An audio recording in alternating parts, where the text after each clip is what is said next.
Have you ever felt like something was missing in the official story of who you are? Proponents of the strawman theory believe they have unveiled this hidden truth. At its core, this theory proposes a startling idea. When you were born, a second, distinct legal entity was created, your strawman. Imagine this strawman as a shadow version of yourself, existing only in the legal realm. It bears your name, but it's not you. This entity, the theory argues, is how governments and corporations interact with you legally. By creating this separate legal entity, those in power can subject your strawman to laws and regulations without directly violating your inherent rights. The strawman, they argue, becomes a tool for control and manipulation. The theory hinges on the idea that most people are unaware of this distinction. The strawman theory contends that the key to this deception lies in language, specifically legal language. Proponents point to the complexities and nuances of legal terminology, arguing that it's intentionally designed to confuse and mislead the average person. They believe that this legalese serves as a smokescreen, concealing the true nature of the legal system and the existence of the strawman. By manipulating these definitions, they argue, those in power can twist the law to their advantage, using the strawman as a tool to exploit the unsuspecting public. Trapped in a web of confusing terminology, individuals unwittingly consent to contracts and agreements that bind their strawman without ever realizing the implications for their own lives. It's a system, they argue, where knowledge is power and the deliberate withholding of that knowledge keeps the public under control. By understanding the language game, proponents believe, individuals can begin to unravel the deception and reclaim their sovereignty. The strawman theory claims to reveal its influence in many aspects of our lives. One of the most cited examples is the birth certificate. While seemingly innocuous, proponents argue that this document is the foundation of the strawman's creation. By registering a child's birth, parents unknowingly create a strawman entity that can be controlled and manipulated by the state. This, they argue, is why the birth certificate is often used as proof of identity, as it represents the legal fiction, not the living individual. Another example cited is registration, whether it's registering a car, a house, or even a business. By registering property, individuals unknowingly transfer ownership to their strawman, making them subject to government regulations and taxation. Even seemingly mundane documents like bills and court summons are seen through the lens of the strawman theory. The capitalization of names on these documents, they argue, is significant. By responding to these documents without challenging their jurisdiction, individuals are seen as tacitly accepting the authority of the strawman system. Section 4. The price of your existence. How the strawman is allegedly monetized. Perhaps the most controversial aspect of the strawman theory is the alleged monetization of this legal fiction. Proponents believe that the strawman isn't just a tool for control, but also a source of profit for those in power. They argue that each strawman is treated as a form of collateral, a way to generate revenue for the government and financial institutions.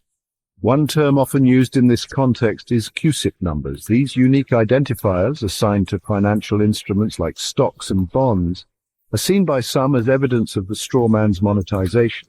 They believe that each strawman is assigned a CUSIP number, essentially turning individuals into tradable commodities on the global market. The details of how this monetization supposedly works are often murky and complex, relying on interpretations of financial regulations and obscure legal codes. However, the underlying belief is clear.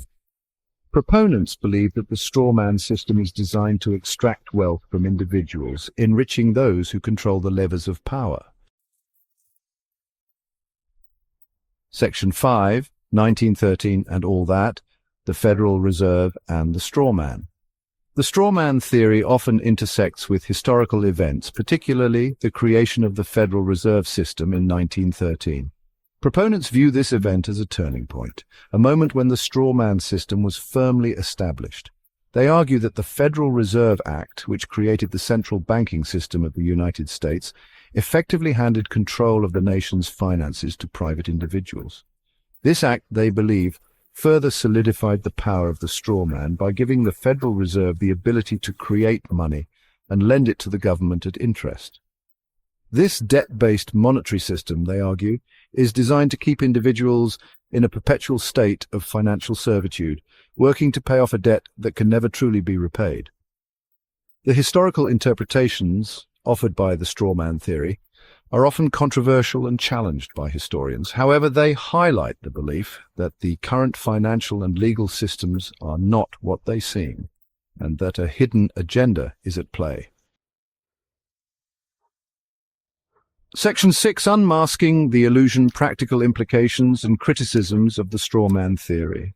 Despite its controversial nature, the strawman theory has gained traction among certain groups, particularly those who distrust governments and financial institutions. Proponents believe that understanding this theory can empower individuals to challenge the status quo and reclaim their sovereignty. They often advocate for various tactics to break free from the strawman system. These can include filing specific legal documents, using unusual grammar and punctuation, and refusing to identify themselves with their legal names.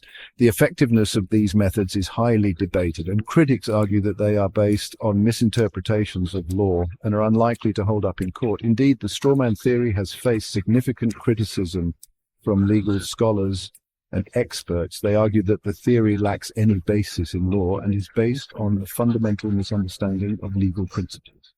Furthermore, critics argue that the strawman theory often relies on conspiracy theories and unsubstantiated claims. While proponents may believe they are exposing a hidden truth, critics argue that they are simply promoting misinformation and potentially harmful ideas. Section 7. Conclusion: the enduring enigma of the strawman. The strawman theory, with its claims of hidden identities, legal trickery, and financial exploitation, presents a compelling narrative that resonates with those seeking answers to complex societal issues. While its proponents believe they are unveiling a system designed to control and manipulate, critics see it as a baseless conspiracy theory built on misinterpretations and unfounded fears. Whether one subscribes to the theory or dismisses it as utter nonsense, the strawman remains an intriguing concept that sparks debate about the nature of identity, the power of language, and the role of government in our lives. The enduring enigma of the strawman, it seems, lies not in its veracity, but in its ability to tap into these anxieties and offer an alternative, albeit controversial, lens through which to view the world.